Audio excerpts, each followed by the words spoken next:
Every day, we cook food believing we're making it healthier.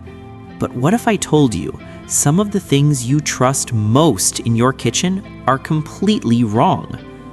Today, science is exposing 5 of the biggest cooking myths that millions of people still believe.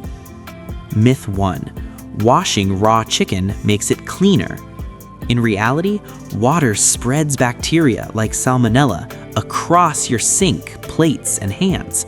Cooking kills bacteria, washing spreads it. Myth 2: high heat seals in meat juices.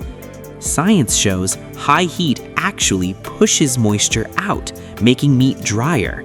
Slow, controlled heat keeps meat juicy. Myth 3: microwaves destroy nutrients. Truth is, microwaving often preserves more vitamins than boiling because food cooks faster with less water loss. Myth 4: olive oil is bad for cooking.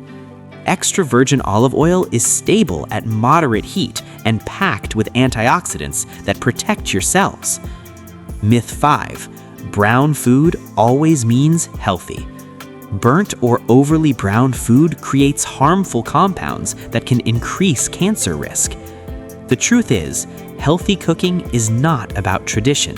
It's about temperature, timing, and science. Once you understand this, your kitchen stops damaging your body and starts healing it. So next time you cook, remember, knowledge is the most powerful ingredient you can add.